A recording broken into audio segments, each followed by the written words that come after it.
அனைவருக்கும் வணக்கம். இன்னைக்கு என்ன பார்க்க போறோம்னா, கிட்னி சம்மந்த பிரச்சனை. அதாவது இன்னைக்கு கிட்னி சம்மந்தப்பட்ட பிரச்சனைகள் எதனால உருவாகுது? அத எப்படி குணப்படுத்தலாம்? பயிற்சிகள் மூலியமா அத குணப்படுத்த முடியுமா? அப்படிங்கிறத பத்தி தான் பார்க்க போறோம். இன்னைக்கு கிட்னி செயல்பாடு என்னென்ன பண்ணுது? கிட்னி செயல்பாடு நீங்க பார்த்தீங்கன்னா, ரத்தத்த சுத்திகரிக்கிறது தான் அந்த கிட்னியோட செயல்பாடு. ரத்தத்துல உப்பு, ரத்தத்த சுத்தமாக்குறது. இதுதான் இந்த கிட்னியோட வேலை. கிட்னி இந்த இதுக்கு கீழ 2 கிட்னி இருக்கு. 1 செயலிழந்தாலும் 1 நல்லா இருக்கும். 2 செயலிழந்தா தான் பிரச்சனை. அதனால நம்ம கிட்னி சில பேத்துக்கு பார்த்தீங்கன்னா, கிட்னி சுருங்கியிருக்கும் நமக்கு தெரியாது. 40 வயசு, 50 வயசுக்கு மேல பார்த்தீங்கன்னா, கிட்னி செயல்பாடு குறைய ஆரம்பிச்சுரும். அது சில பேத்துக்கு பார்த்தீங்கன்னா. அத தவிர்க்கலாம். கிட்னி வந்து அ கழிவுகள நல்லா வெளியேற்றுறது தான். இந்த கிட்னி செயல்பாடு பார்த்தீங்கன்னா, ரத்தத்தில உள்ள கழிவுகள வெளியேற்றுது மெயினா. ரத்தத்தில உள்ள கழிவுகள வெளியேற்றுது. ரத்தத்தில உள்ள உப்பின் அளவ கண்ட்ரோலா வச்சிருக்கும். உப்ப கண்ட்ரோலா வச்சிருக்கும். அ எலும்ப திடமா வச்சுக்கிறதுக்கு இந்த இந்த கிட்னி நல்லா வேலை செய்யுது. அதனால நமக்கு இந்த கிட்னி இந்த இடத்துல விலா எலும்பு கீழ 2 கிட்னி இருக்கு. இந்த கிட்னி சம்மந்தப்பட்ட பிரச்சனைகள் எதனால உருவாகுது? அப்படிங்கிறத பத்தி பார்த்தோம். அதுக்கு சில பயிற்சிகள் இருக்கு. என்ன பயிற்சின்னு சில பயிற்சி இருக்கு.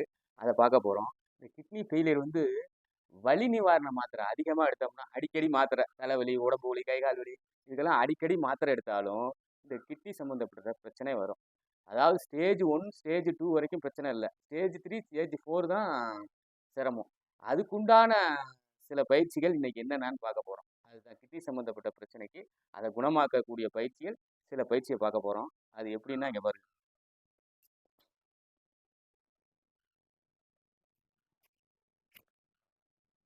இந்த இடுப்பு கிட்ட இருக்கிற கிட்னி பயிற்சி இங்க பாருங்க. ஃபர்ஸ்ட் பட்டர்ஃப்ளை ஆசனம் செய்யலாம். பட்டர்ஃப்ளை ஆசனம்னா இங்க பாருங்க. இத வச்சு அப்படியே கீழ அவ்வளவுதான். இதோட செயல்பாடு இங்க பாருங்க. பட்டர்ஃப்ளை ஆசனம். நல்லா கீழ தட்டணும். ஆரம்பத்துல சில பேத்துக்கு இப்படி தொட முடியாது. அப்புறம் மெதுவா இந்த சைடு, அப்புறம் இந்த சைடு செய்யலாம். நல்லா வந்ததுக்கு அப்புறம் தான் இந்த 2 தொடையும் கீழ தொடணும். இங்க பாருங்க. அப்படி அடிக்கணும். இந்த ஆசனம் செய்யும்போது கிட்னி செயல்பாடு ஓரளவுக்கு நல்ல பலன் குடுக்கும். அடுத்தது என்னன்னா, குதபாத ஆசனம். பத்மாசனத்துல உட்காந்துக்கணும். பத்மாசனத்துல உட்காந்து பத்மாசனத்துல உட்காந்து அப்படியே இடது பக்கமா அப்படியே கீழ தலை கீழ படணும். இத செய்யணும். இங்க பாருங்க. இந்த தொடை தூக்காம செய்யணும். ஆரம்பத்துல சில பேருக்கு தொடை தூக்கும். தூக்காம செய்யணும். இங்க பாருங்க. நல்லா மூச்ச இழுத்துக்கணும்.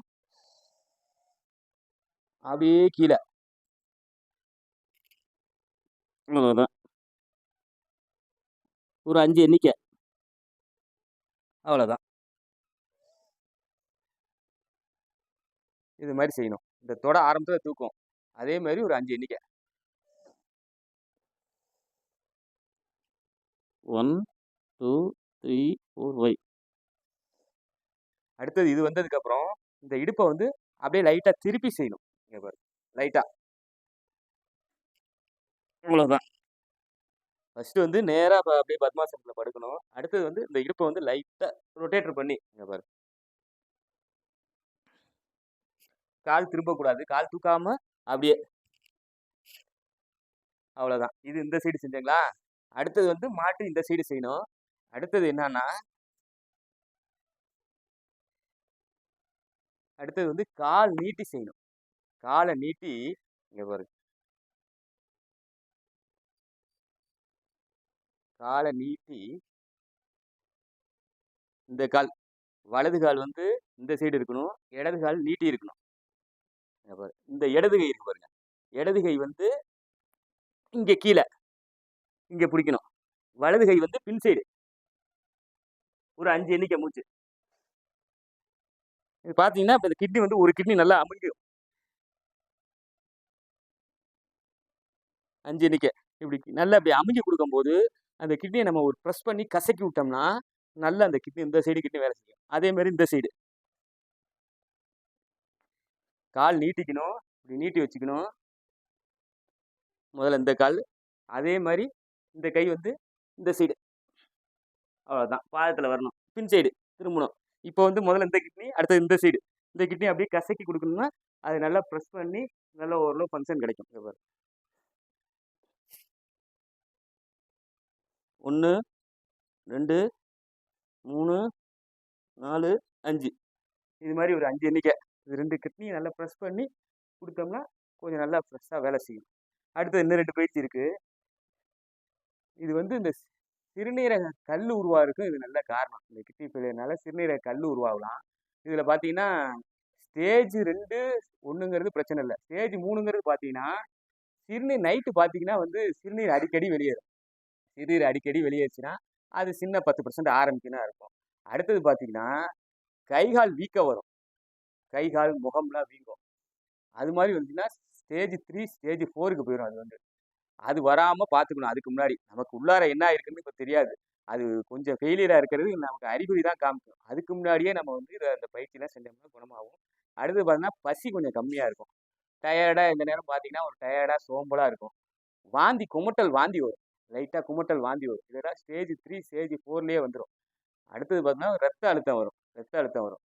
இதெல்லாம் வந்ததுக்கு அறிகுறியே கிட்னி ஃபெயிலியருக்கு உண்டான சிலருக்கு பார்த்தீங்கன்னா கிட்னி லைட்டாக சுருங்கி இருக்கும். அது தெரியாது. அது பிரச்சனை வரும்போது தான் தெரியும். நம்ம இந்த பயிற்சியை டெய்லி செஞ்சுட்டோம்னா இது செயல்பாடு நல்லா இருக்கும். அதை முன்னாடியே செஞ்சுக்கணும். கடைசி ஸ்டேஜ் என்னன்னா ஸ்டேஜ் 5, 4க்கு போகும்போது டயாலிசிஸ் ரத்த சுத்திகரிப்பு. இது செஞ்சோம்னா கடைசி ஸ்டேஜ். இது செஞ்சு ரொம்ப நாள் வாழலாம். இருந்தாலும் அது ஃபைனல் ஸ்டேஜ். அது சிரமம் தான். 4, 5ங்கிறது டயாலிசிஸ் தான். அது ரத்த சுத்திகரிப்பு. சில பேர் கிட்னி மாத்துறது ஒருத்தர்ட்டேருந்து ஒருத்தர் மாற்றுவாங்க கிட்னி. அது மாதிரி செய்யலாம். ஒரு 2 கிட்னி ஃபெயில் ஆயிடுச்சுன்னா ஒரு கிட்னி ஏதாவது மாற்றலாம். அது மாதிரி செஞ்சுக்கலாம். இதுக்கு வந்து இந்த பயிற்சி தான் முக்கியம். டெய்லி காலையில செஞ்சோம்னா நிறைய பேருக்கு உள்ளார எப்படி இருக்குன்னே தெரியாது. இந்த பயிற்சி செய்யணும். அடுத்தது வந்து இங்க பாருங்க. முதல்ல வந்து கால் நீட்டி செஞ்சோமா, அடுத்தது வந்து இது கொஞ்சம் கால் மடக்கி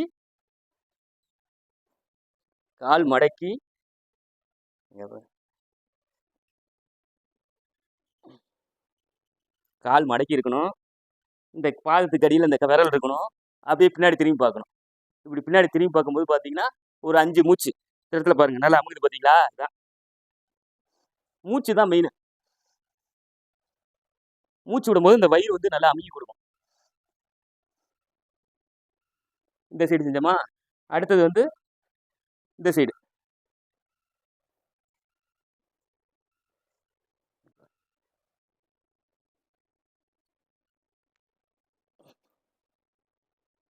முதல்ல இந்த காலு, இப்போ இந்த கால்.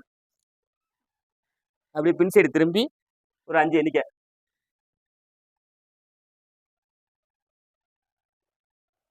இது மாதிரி செய்யணும். செஞ்சோம்னா கொஞ்சம் பிரச்சனை வராமல் முன்னாடியே அது வந்து அந்த தவிர்க்கலாம். கிட்னி பிரச்சனை வராமல் தவிர்க்கிறதுக்கு இது நல்ல பயிற்சி.